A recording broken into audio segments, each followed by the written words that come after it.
Good morning, everyone. And welcome to the panel discussion on religion and spirituality. Okay. Can you hear me now? Great. I don't work for Verizon. I want to do three things very quickly.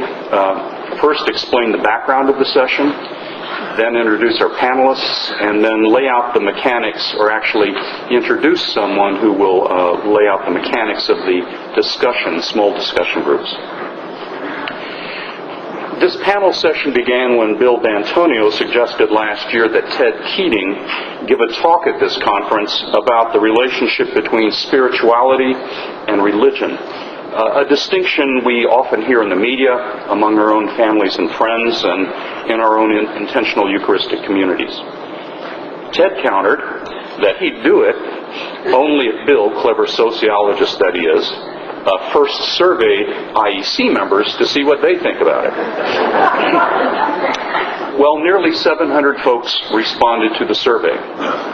Some respondents were disappointed that the questionnaire hadn't defined the two terms more precisely. But it was precisely the vagueness of their boundaries that the survey was trying to probe. I've read the results and found them as rich and varied as the IEC community members themselves whom I've come to know over the years. And we intend to get summaries of that survey to the participants of this conference sometime this fall. Well, Bill and Ted then established a fine panel to discuss the survey results and, more generally, the topic itself. I'll admit the more detailed introductions because you have them in your welcoming package. But here's the flow of the discussion this morning.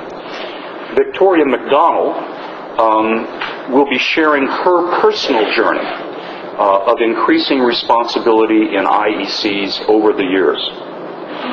Then Michelle Dillon will discuss the survey results in the light of her own studies in sociology of religion, including the critically acclaimed book that she authored in 2007 with her husband called In the Course of a Lifetime, Tracing Religious Belief, Practice, and Change. And then finally, Ted Keating will offer some theological reflections on spirituality and religion in the IECs, where, by the way, he has served as a presider for 20 years. Then after the panel presentations, we will have about 20 minutes for questions and comments. And then I'll introduce Becca Ferris, who will explain the mechanics of how we break off into our discussion groups. So without further ado, I would like to welcome Victoria.